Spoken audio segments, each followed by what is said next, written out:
En este episodio estamos con Mar Cabra, periodista y experta en bienestar digital, además de cofundadora y directora ejecutiva de The Self Investigation, una fundación global que promueve la salud mental y el bienestar en el ecosistema de los medios de comunicación.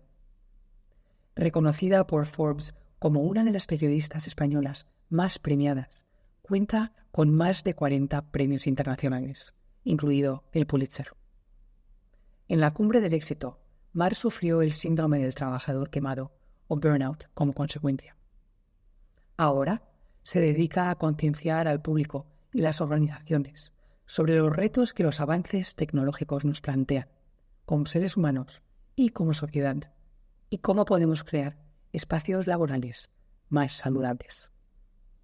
En esta conversación, Mar nos habla del burnout, desde su experiencia personal y desde la perspectiva de haber formado a más de 10.000 profesionales de la comunicación.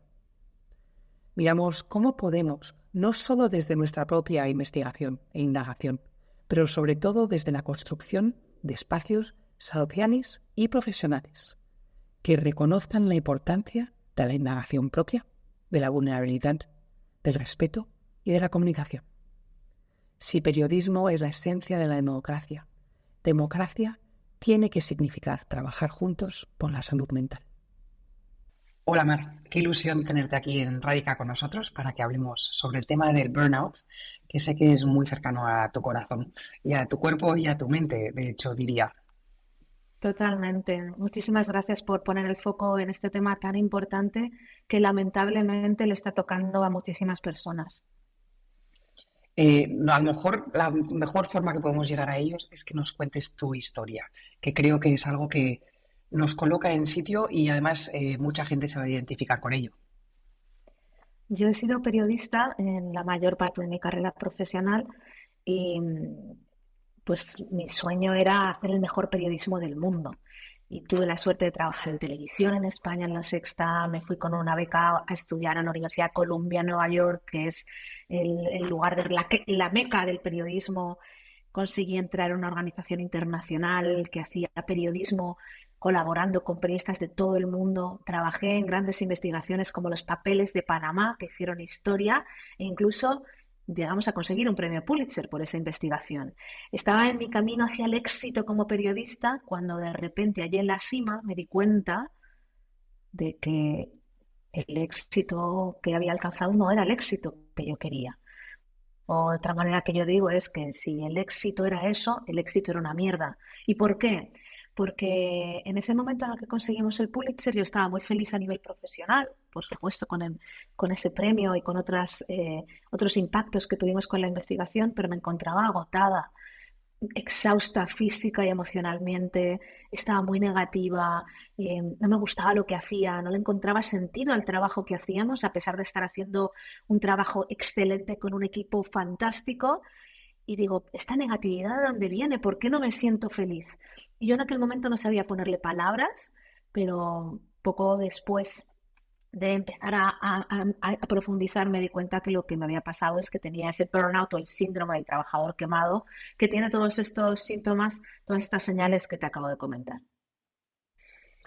Tienes este programa que se llama The Self Investigation y mientras que te escuchaba pensaba, a ver, estos síntomas de los que me estás hablando no llegan de un día para otro.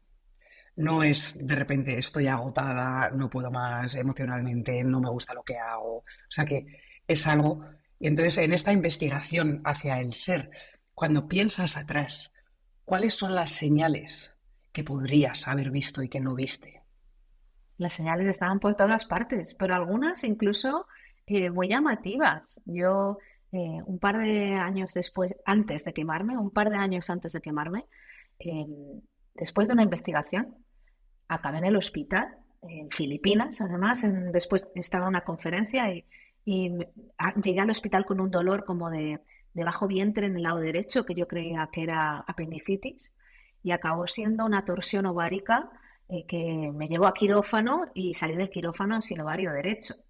Y en aquel momento, pues yo dije, uy, qué mala suerte, que me he quedado sin ovario en Filipinas. Y tan inconsciente era que lo primero que hice nada más salir de quirófano y empezar a tener conciencia es llamar a mi jefa 45 minutos por teléfono para organizar lo que no iba a poder hacer. Esa era mi conexión con el trabajo, ¿no? Me despierto de un semicoma, que es lo que pasa cuando te meten en quirófano, ¿no? Y te duermen completa.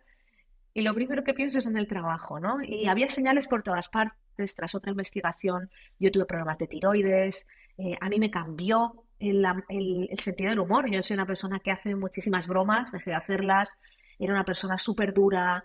Y me decían, Mar, es que estás como muy borde, ¿qué te pasa? Y yo, pues no sé.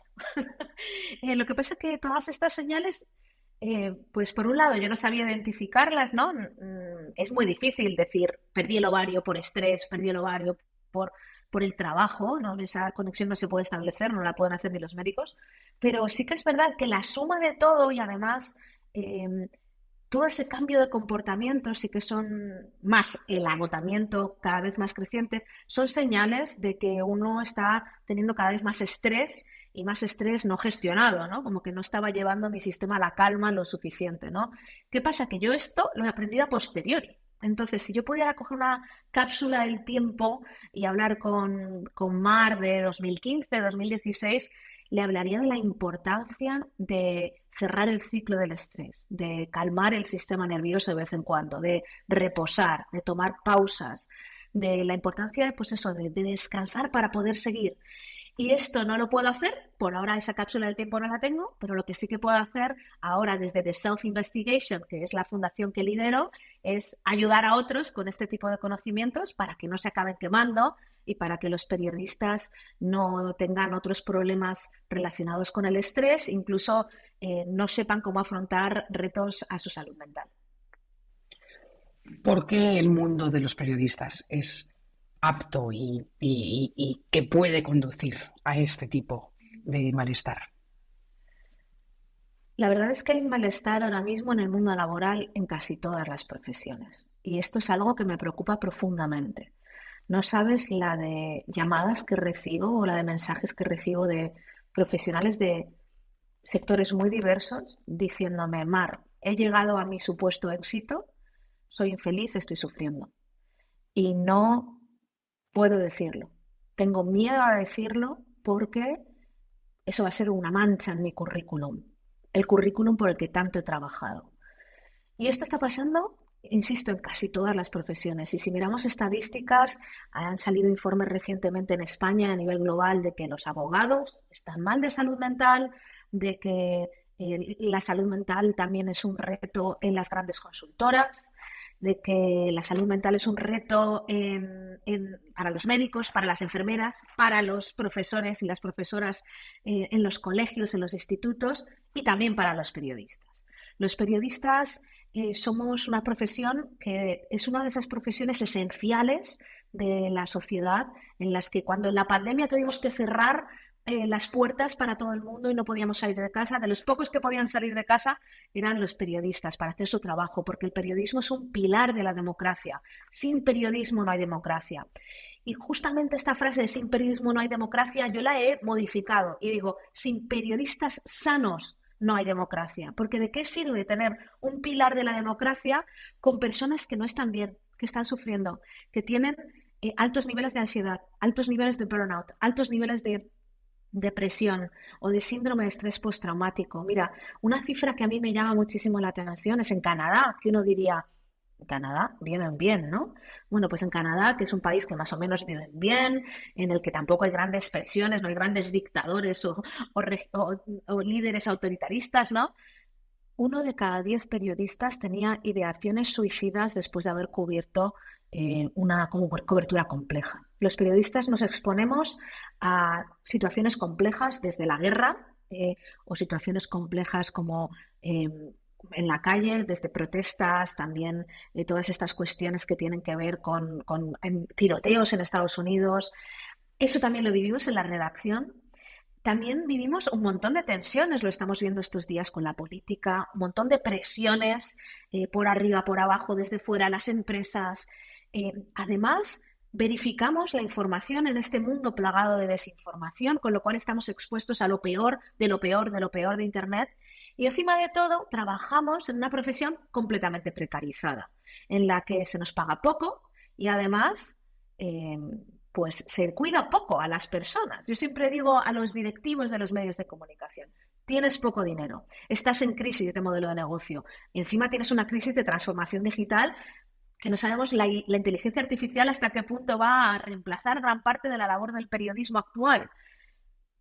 En este momento lo mejor que puedes hacer es cuidar a tu gente. Tu mayor activo son tus periodistas, tus personas. Y por eso nos centramos en el periodismo. Aunque ojalá en el futuro podamos expandir a estas otras profesiones. Pero es fundamental también, María, el que te sientas escuchado y el que te sientas reconocido. Y yo sí que creo que en esta labor de mejorar este mundo laboral que está roto y que sobre todo nos rompe en salud mental, es importante tener especificidad suficiente para que el que está enfrente te reconozca y se reconozca. Porque si no, la mente es muy puñetera y lo primero que dice es: "Buah, esto que me estás contando no me aplica a mí, no te voy a escuchar".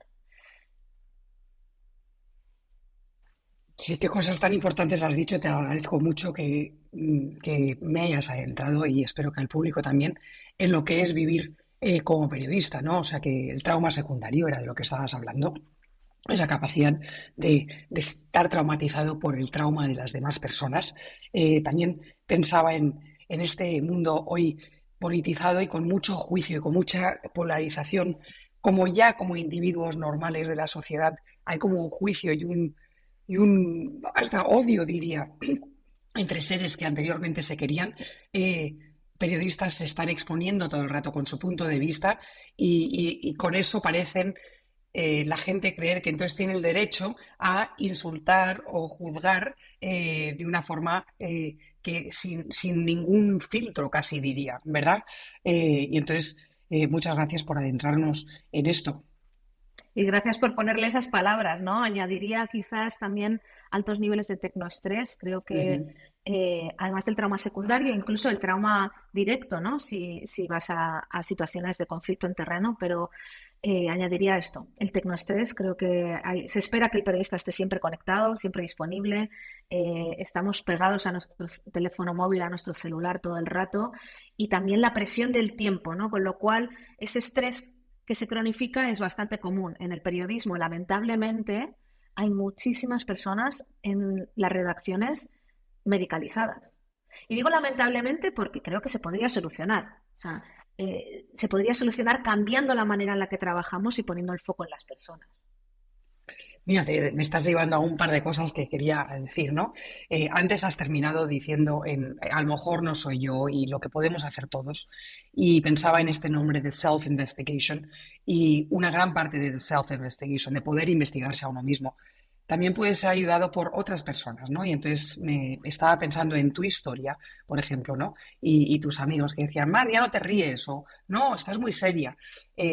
Tus amigos luego dijeron: "Sí, sabíamos que no estabas bien, pero no sabíamos cómo decírtelo". O ¿qué ocurrió y qué podría haber ocurrido? ¿Cómo se puede ayudar alrededor cuando reconoces que podría ser escuchado?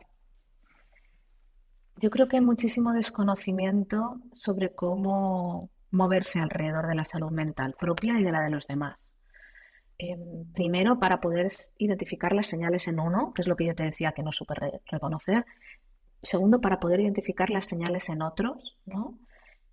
Los jefes y las jefas tienen un gran rol ahí en el mundo laboral, las empresas tienen una responsabilidad de cuidado, porque si no sabemos identificar las señales, podemos malinterpretarlas. Es muy común que el burnout, ese síndrome del trabajador quemado, se mal identifique con lo que llaman en inglés underperformance, que es como con bajo rendimiento, ¿no? De hecho, es mi caso, me pasó. Tuve una reunión con uno de mis jefes que me dijo: "Ya no estás tan conectada con la organización". Y yo trabajando 16 horas al día y matándome porque no podía, porque no me concentraba, ¿no? Entonces se puede malinterpretar. Creo que también es muy importante esa concienciación básica en salud mental para poder apoyar a los que tenemos más cerca, ¿no? Y también para poder apoyar a aquellos que dicen que tienen un problema y, Mira, a mí me pasó y que no sabemos cómo tratarles, ¿no? Entonces, a mí me pasó que al principio de mi carrera, yo no solo he tenido burnout, que fue como con 30 y pocos, después del Pulitzer, sino que al principio de mi carrera yo también tuve un episodio de depresión. Y me tomé 6 meses de baja de trabajar en televisión y no me llamó nadie. O sea, la gente era como, no, no te voy a llamar para no molestarte. Pero es que entonces te sientes sola, ¿no? Entonces, creo que también tenemos que saber entender que también tenemos que cuidar a aquellos que dicen, hey, levanto la mano, tengo depresión, hey, estoy bajo un ataque de ansiedad. Y creo que es muy importante aprender la escucha activa y no tanto la escucha con juicio, con te voy a ayudar. Y creo que esto lo tendríamos que aprender todos y todas. Y esa es la mejor manera, ¿no? De decir, no quiero solucionarte, porque muchas veces la gente te quiere dar ideas, ¿no? Y a veces no necesitas ni ideas ni soluciones, solo necesitas a alguien que esté al lado y diga, siento que lo estés pasando mal, estoy aquí para lo que tú necesites. ¿Qué necesitas? Qué importante esto que dices. Me estás haciendo recordar a alguien que estaba en una organización en la que estoy involucrada, que también pasó por una depresión. Y en la organización nos decían, no la contactéis, no quiere hablar con nadie. Yo le mandé algún mensaje, pero entonces en su caso fue ella que lo hizo. Me estoy preguntando ahora, escuchándote, si todavía venimos de ese mundo atrás, donde estaban los psiquiátricos recluidos y excluidos de la sociedad, donde pensamos que cualquier cosa que sea dolor o que salga un poco de lo, vamos a decir, normal, y para quien no me está viendo en pantalla estoy poniendo entre comillas, tiene que excluirse. Y si de alguna manera todavía llevamos esa creencia, y es una de las que nos tenemos que liberar. Totalmente nos tenemos que liberar de esto de la salud mental como si fuera algo, sí, lo que tú dices de los psiquiátricos, como si fuera algo como, no, de eso no se habla, ¿no? La de veces que me han dicho, no cuentes lo de tu depresión, no lo pongas en tu currículum, no cuentes lo de tu burnout, me decían, cuando yo me fui, no he dicho que me fui del periodismo en aquel momento y tuve el privilegio de poder tomarme una pausa, ¿no? Y recuperarme, que no todo el mundo puede y hay otras maneras de recuperarse. Pero bueno, yo cogí la vía fácil, que es parar, y me vine a vivir a Almería, a ver el mar, que fue muy sanador para mí. Y, y me decían, esto no lo cuentes. Como que mantén alguna conexión, haz alguna charlita para que en el currículum parezca que estás haciendo algo. Y a mí me gustaría que creáramos un mundo en el que, al igual que en Wikipedia cuentan todos nuestros éxitos, o en LinkedIn contamos todos nuestros éxitos, podamos contar esto también como un éxito. O sea, y como una experiencia vital, realmente. Oye, tuve burnout y lo he superado y he aprendido un montón. Y que esto no sea algo que tengas miedo a poner en el currículum. Mira, yo cuando tuve depresión, después de recuperarme y volver a trabajar, pedí una beca Fulbright, que es una beca muy exitosa, muy prestigiosa, para poder ir a Estados Unidos. Por supuesto, al comité de la beca Fulbright no le dije ni media de mi depresión, ¿no? Y yo sueño con un mundo en el que yo pueda decir, oye, chicos, señores de la beca Fulbright, yo vengo de una depresión y con esto me he dado cuenta que esto y esto. Y por eso quiero ir a Estados Unidos. Y que eso no cuente de menos, sino que cuente de más. Totalmente, es que yo te quiero en mi equipo. O sea que quiero a una persona que se atreva a ser vulnerable. Quiero a una persona que pueda conectar con otras personas que lo están pasando mal. Quiero una persona que, si alguien lo está pasando mal, piense, mira, yo con Mar puedo hablar, porque ella me va a comprender, ¿no? O sea que sin duda es lo que queremos en nuestros equipos, y como líderes, que me encantaría que pasásemos a eso, ¿no? Porque hablar, sé que es un tema que te mueve mucho y ya lo has entrado un poco, que es el tema de aquellos lugares de éxito, para las personas que están en teoría en su lugar de éxito y que son los que te están contactando. ¿Por qué, por qué las personas con éxito son más aptas para tenerlo? ¿Y por qué el tener éxito cuesta más poder contarlo? Bueno, cuesta más o cuesta menos. Es que depende de lo que normalicemos, ¿no? Yo creo que las personas que hemos alcanzado yo lo voy a llamar supuesto éxito, por lo menos bajo los estándares de la sociedad, ¿no? Que los premios, los puestos, el reconocimiento social, eh, pues tenemos una responsabilidad también de contar cómo es verdaderamente. y lo que uno se deja en el camino, los sacrificios que hay que hacer, las dificultades que tenemos y que no todo es un camino de rosas, porque si no parece que el éxito es un camino recto, ¿no? En de empiezo y acabo y arriba y está todo bien, y no es así nunca. Entonces creo que también nos debemos a los demás para ser honestos y también a los que vienen, porque ahora mismo tenemos una generación, la generación Z, que están entrando ahora en el mercado laboral con unos valores muy fuertes de importancia de salud mental, de importancia del bienestar y falta de referentes que realmente lo lleven a cabo de manera exitosa en el mundo laboral, ¿no? Entonces, tenemos ahora mismo mucho choque cultural entre diferentes generaciones y también como poco entendimiento entre todo el mundo. Yo creo que nos debemos a todos y sobre todo a los que vienen, que van a construir el futuro. Entonces, yo sí que creo que eso es por un lado. Y luego, por otro lado, sí que es verdad que una de las cosas que yo he estado investigando, estoy de hecho ahora escribiendo un libro, compartiendo mi experiencia, que me está siendo difícil, tengo que decir que no está siendo nada fácil sacar huecos para concentrarme a escribir. Pero bueno, ahí estoy, en algún momento verá la luz. Y la pregunta central del libro es, ¿por qué me he quemado yo y no se quemaron otros? Primero de todo, mentira. Se quemaron otros. De los papeles de Panamá, del equipo de los papeles de Panamá, se quemaron otros. Se quema mucha gente y no lo dice. No todo el mundo tiene el privilegio de poder parar. En todo caso, sí que hay ciertos perfiles que son más, no me sale la palabra en castellano, pero como más proclives a quemarse, ¿no?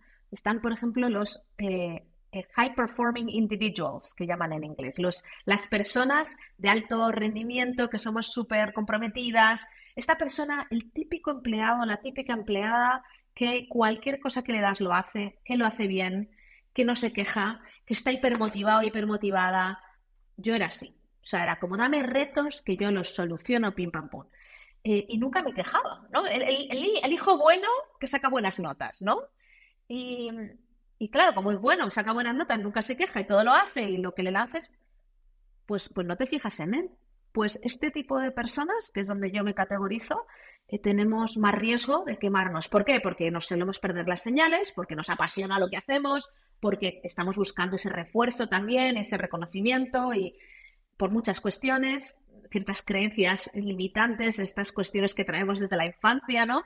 También, y también creo que se nos olvida que es importante generar espacios de escucha para que este tipo de perfiles y todos los demás puedan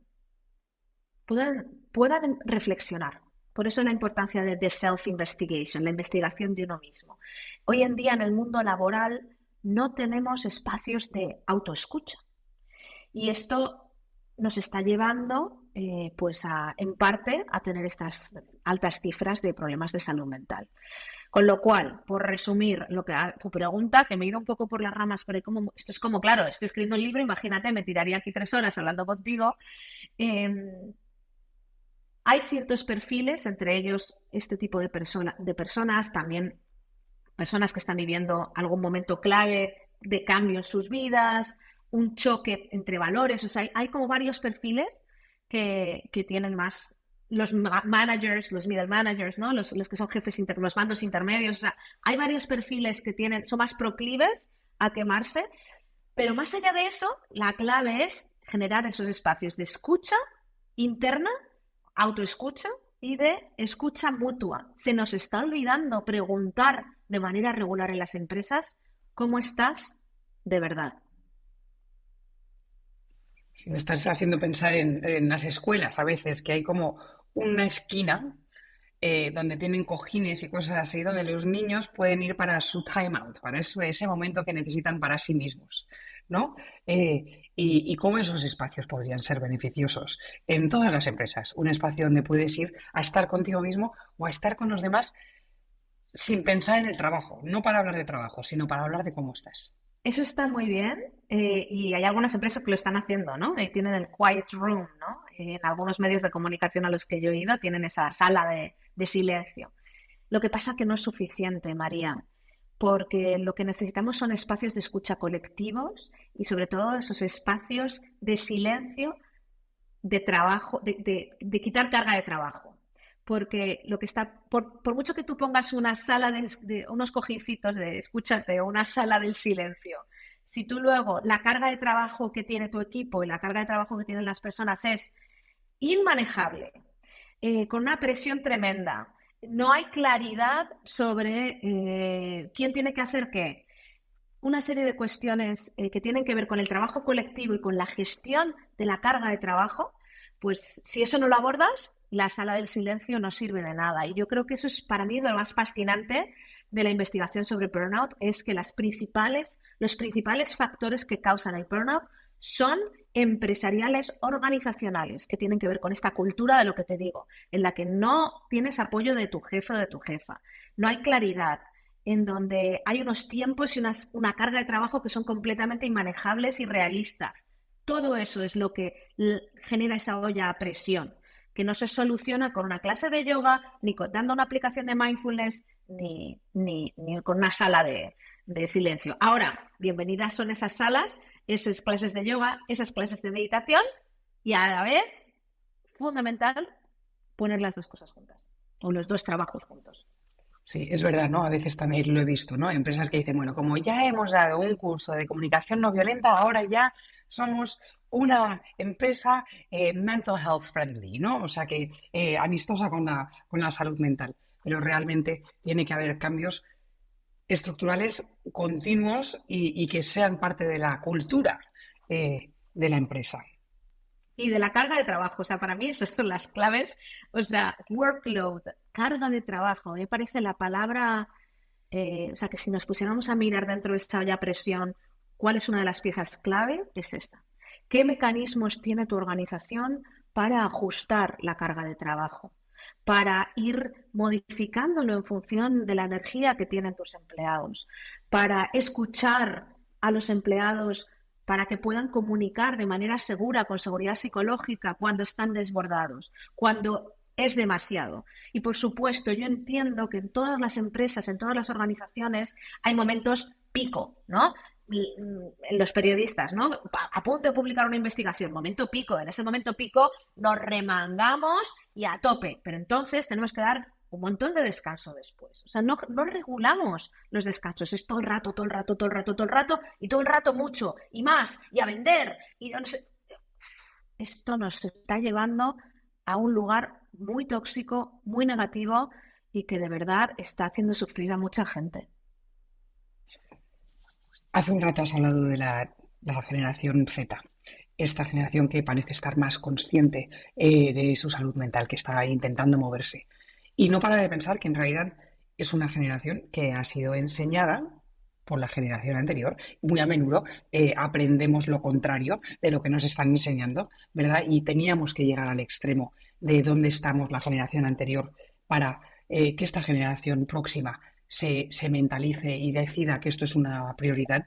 Pero creo que eso es un punto de encuentro, el saber que una existe gracias a la otra, ¿no? Y que esa comunicación existe ahí, o sea que la próxima tiene que estar concienciada por lo mal que lo ha pasado la anterior en este sentido. Sí, ahí dicen, ¿no? Estos aprendizajes que hacemos en péndulo, ¿no? Y yo creo que nos hemos ido de un extremo al otro extremo.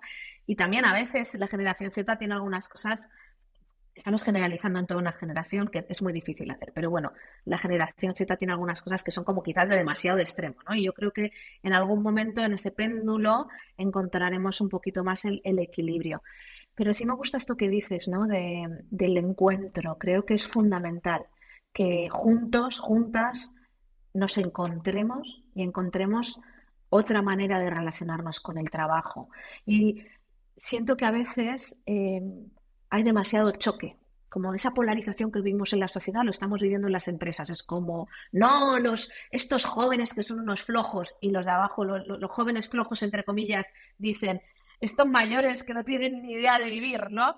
Y yo creo que no es blanco y negro y que podemos ir aprendiendo, ¿no? Y creo que no es que los jóvenes no quieran esforzarse, no es que los jóvenes no crean no tengan compromiso, tienen otros valores. Y por otro lado, también cuando hablo a los estudiantes les digo, y a la vez hay mucho que podéis aprender, ¿no? Porque también a veces hay algunas cuestiones que, pues que se consiguen con esfuerzo. O sea, Rafa Nadal no ha conseguido ser Rafa Nadal porque dijo, venga, voy a 2 horitas de tenis. Uy, me duele, ya nada, ¿no? Entonces, ¿cómo podemos equilibrar lo mejor de los dos mundos y encontrarnos? Esa palabra me ha encantado, María, encuentro. Cuéntanos, ¿qué haces en The Self Investigation? The Self Investigation es una fundación que se ha creado por la gran necesidad de los periodistas de aprender a cuidarse, a cuidar su salud mental, a cuidar su bienestar. Estoy feliz de que ya hemos formado a más de 10.000 periodistas de todo el mundo en inglés y en español, trabajado con grandes medios como The Guardian, como la Agencia Francesa de Noticias. Y realmente lo que hacemos es darle a los periodistas las herramientas necesarias para poder hacer su trabajo y para que todos y todas tengamos información veraz, de calidad y que estemos informados en la sociedad por profesionales que se dedican a ello. Que eso es muy importante porque hoy en día hay información de muchas fuentes, pero no todo el mundo sabe cómo contar las historias, cómo verificar las historias y creo que es cada vez más importante la labor del profesional de la información. Entonces, realmente les ayudamos a continuar, a no dejarlo, porque es muy fácil dejarlo porque es muy difícil ser periodista. Y hacemos formaciones sobre todo últimamente a jefes y jefas de medios porque es clave abordar las cadenas altas de las organizaciones de medios para que todo eso vaya para abajo, ¿no? Y eso, si nos están escuchando, quien nos escuche diga, yo quiero hacer algo en mi empresa, yo diría, recomendación número 1, empieza formando a tus managers, a tus jefes, a tus jefas. Y esos incluyen los mandos intermedios, pero también los de arriba, ¿no? Que yo creo que a veces son los más difíciles de concienciar. Entonces hacemos este tipo de cuestiones, pero sobre todo, más allá de las formaciones, hacemos cambio sistémico. Es muy interesante que nos ha reconocido Ashoka, que es una organización internacional que promueve el cambio sistémico, la transformación social, como una organización que hace este cambio sistémico. ¿Qué quiere decir? Que no solo hablamos con medios y cambiamos a los periodistas, sino que generamos comunidades. Tenemos una comunidad de agentes de bienestar, 21 periodistas en América Latina promoviendo estos temas. Hemos generado ahora mismo un programa de salud, líderes en salud mental para organizaciones que hacen verificación de información, o sea, que verifican la desinformación, ¿no? Y están liderando estos temas. Estamos ahora además generando una serie de actividades que no puedo comentar, pero que van a generar muchísima concienciación a nivel global sobre estos temas. Mitigando el estigma, hablando de buenas prácticas y de cómo lo ponemos en práctica para ir cambiando este mundo laboral que está roto dentro del periodismo y cómo podemos establecer lazos con otras profesiones para que entre todos generemos salud en el entorno de trabajo, salud mental en el entorno de trabajo, que estas profesiones que nos apasionan no nos quiten la salud en el camino. Antes dijiste una cosa en torno al periodismo que creo que tiene que entrar aquí, y es el hecho de que periodismo igual democracia. Algo que desafortunadamente se está poniendo en cuestión en muchos países, ¿verdad? O sea, que es algo que se está perdiendo, de hecho. Y entonces el rol tan esencial que hacéis los periodistas en mantenernos informados para así poder tener países democráticos. ¿Qué nos pides a los oyentes? ¿Cómo podemos ayudar? ¿Qué es lo que puede hacer la gente o las empresas para hacer que esto que estás haciendo no solamente llegue ya a lo que estás consiguiendo, pero llegue a más? Pues realmente mi llamado primero es personal, ¿no? Y pido que os cuidéis, que en The Self Investigation tenemos una frase que me gusta mucho, que eres tan importante o más que tu trabajo. Que se nos olvida, sobre todo a aquellos que nos gusta mucho lo que hacemos, que muchas veces estamos trabajando y se nos olvida que si no estamos bien, no vamos a poder seguir haciendo eso que nos gusta tanto y no vamos a poder seguir ayudando a la sociedad o lo que sea que estamos haciendo, ¿no? Así que esa es mi primera llamada a la acción. Cuídate y también si trabajas en una organización, intenta empujar por esos espacios de cuidado colectivo. Si eres jefe, jefa, intenta formarte en salud mental básica para poder entender cómo cuidar a los demás, cómo generar espacios laborales saludables. desde The Self Investigation hacemos eso en el periodismo y les demostramos que es posible, porque la gente me dice, no, pero esto no es posible, el periodismo es así, un periodista no puede tener vida, ¿no? Con lo cual hay que desmontar muchos mitos, muchas noticias falsas que nos contamos. Y lo que hacemos se hace posible gracias a las donaciones de grandes organizaciones filantrópicas, también al apoyo de empresas que patrocinan cursos que hacemos, ¿no? Por ejemplo, Google y YouTube han financiado el programa que he mencionado de salud mental para líderes de organizaciones de fact-checking, y lo han hecho a través de una organización que se llama IFCN, que es la International Fact-Checking Network, ¿no? Entonces, bueno, pues si estáis en una organización en la que creáis que la labor del periodismo es muy importante y queráis sponsorizar alguno de nuestros programas, por favor, escribidme, ¿no? Nuestro contacto está en la página web y yo estoy siempre disponible en redes sociales. Y luego también creo que quizás mi último pedido sería a que utilicéis los medios, a que confiéis en los medios de comunicación. No en todos, no todo el mundo hace buen periodismo, pero que sí que busquéis una dieta equilibrada, al igual que nos dicen en el plato tienes que ponerte ensalada o verdura y proteína y grasa. Bueno, necesitamos también escucharlo de diferentes fuentes. Y si eres de izquierdas, lee algún medio de derechas y al revés. Y no sal de esas burbujas en las que solo escuchas a gente como tú. Y no solo con los medios de comunicación, puede ser a través de podcasters, puede ser a través de influencers, puede ser... Y a la vez te digo, busca profesionales de la información, porque ellos y ellas saben cómo contarlo de una manera veraz, buscando la neutralidad, buscando esa información contrastada que no todo el mundo tiene hoy en día. Qué importante esto que dices, qué importante, porque además no quiero alargarme en esto porque vamos a empezar a cerrar, pero la flexibilidad mental, la capacidad de saber escuchar distintos puntos de vista y abre nuestra propia capacidad de imaginación, de explorar y nuestra capacidad de vulnerabilidad, diría incluso. O sea que esto último que dices es importante no solamente porque estemos informados, pero también porque estemos bien. Sí, Mar, muchísimas gracias. Qué privilegio tenerte aquí, qué gusto compartir contigo, estar contigo, escucharte. Sí, gracias. Muchísimas gracias a ti. Es un placer, además, con esta voz tan preciosa que tienes. Eh, Vamos, que sepas que me voy como si me hubieran dado un abrazo eh, sonoro, ¿no? Como esta gente que escucha esos vídeos en los que hay soniditos, pues yo me voy a poner tu voz para recibir ese abrazo. Muchísimas gracias de verdad, María, por este espacio. Lo mismo digo.